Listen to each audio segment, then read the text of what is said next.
Olá, esse é o canal Ideias. Meu nome é Alexandre Meu nome é Daniel. e hoje nós vamos falar sobre reforma política, vamos falar um pouco sobre a atual conjuntura, por que o Temer, afinal de contas, ficou e a Dilma caiu, o que a gente pode esperar. Aliás, essa é a grande pergunta aí desse vídeo. Existe solução para a crise política para a qual nós estamos enfrentando? Existe alguma possibilidade de ver uma luz no final do túnel? 2018 representa uma mudança mesmo? Ou seja, o próximo presidente ou a próxima presidente da República que nós formos votar realmente vai poder mudar a situação do nosso país? Bom, é mais ou menos isso que a gente vai falar hoje então aqui no canal Ideias.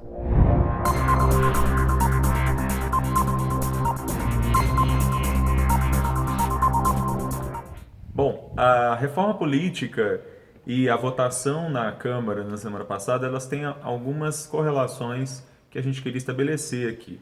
Afinal de contas, o presidente foi mantido no cargo apesar de uma série de denúncias, filmagens, vídeos, depoimentos, várias delações, mostrando o envolvimento dele com uma série de pessoas acusadas aí de corrupção. Ao mesmo tempo, a Dilma Rousseff, a antiga presidente, ela foi derrubada no processo de impeachment pelo mesmo parlamento que agora manteve o Temer. E, curiosamente, 60% da base de apoio, a atual base de apoio do governo Temer, era a mesma base de apoio do governo Dilma. Pois é, como é que os mesmos deputados que eram a favor da família, Deus, e estavam lutando contra a corrupção tão endêmica, não é?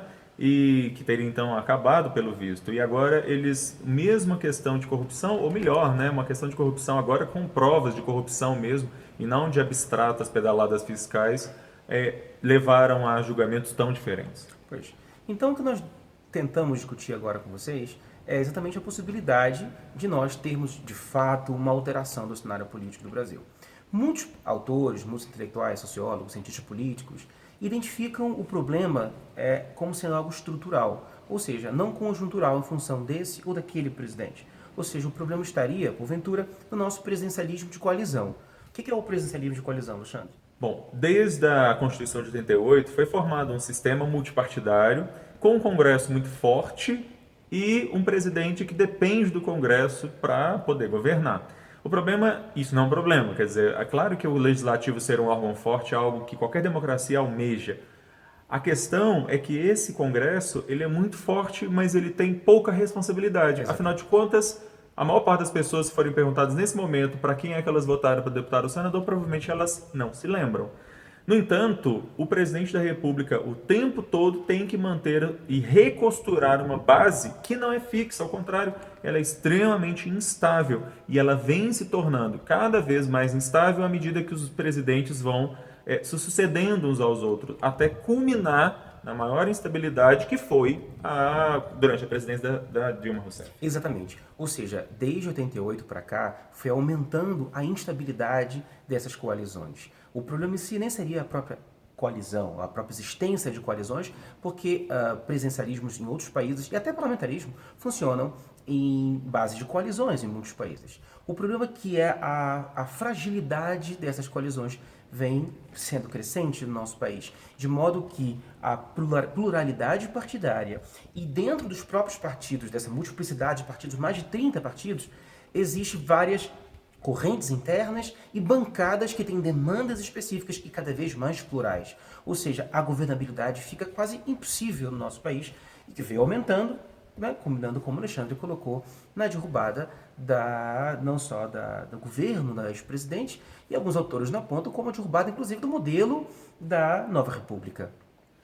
Pois na verdade, é a boa e velha política que está de volta aí. E mostrando de maneira muito clara que só se governa no Brasil através de favores. Ministérios, secretarias, cargos e emendas parlamentares. Aliás, alguns bilhões de emendas parlamentares foram liberados aí para a votação, pré-votação do caso do Temer. Ou seja, se essa situação se mantém estável e nada indica que vá mudar, qual a possibilidade de mudança para 2018, Alexandre? Mas a única possibilidade de mudança é nós tomarmos o nosso futuro pelas mãos.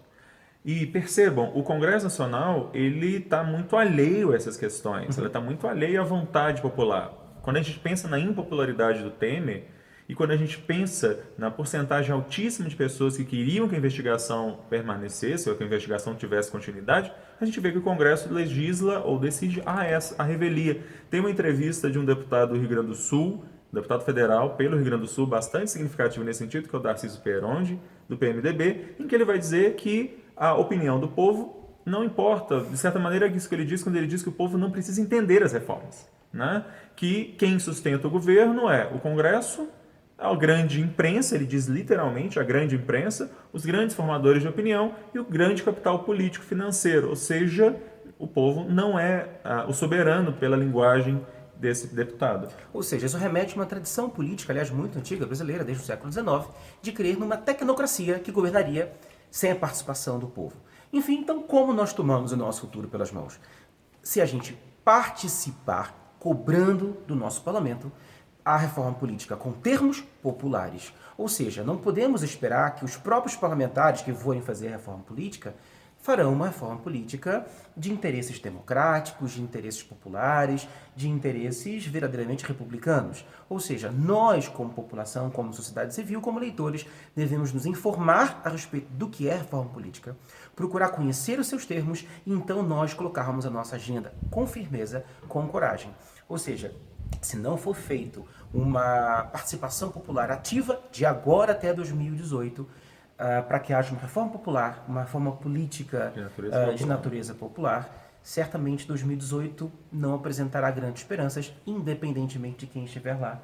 Não seria isso, Alexandre? Nós vamos continuar repetindo os mesmos erros do passado.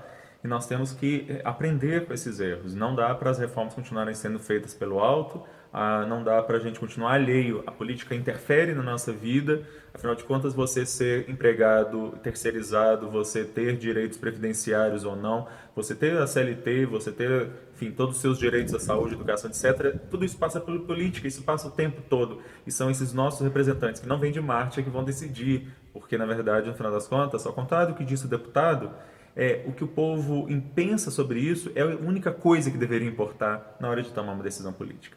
Ou seja, em 2018, mais do que pensar no Messias que possa salvar a política brasileira, a esquerda ou a direita, tanto faz. Pensemos de agora até lá em transformar o nosso país por meio de uma reforma política em termos populares e democráticos. É a nossa participação que vai fazer a diferença daqui até lá. Esse é o momento de nós tomarmos o nosso futuro pelas mãos. Bom, o tema da reforma política é realmente bastante complicado. A gente tem uma série de questões que a gente pode tratar em outros vídeos. E, nesse sentido, vejam aí quais são as dúvidas que vocês têm, quais as questões que vocês têm. Tem uma série de questões que a gente poderia falar, como financiamento de campanha, tipos de voto, etc.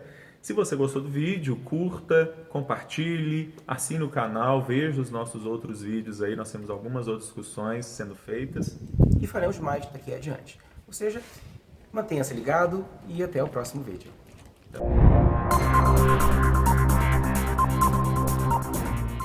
Desde a formação da Constituição, do nosso atual conjunto constitucional, isso ficou horrível. Tá?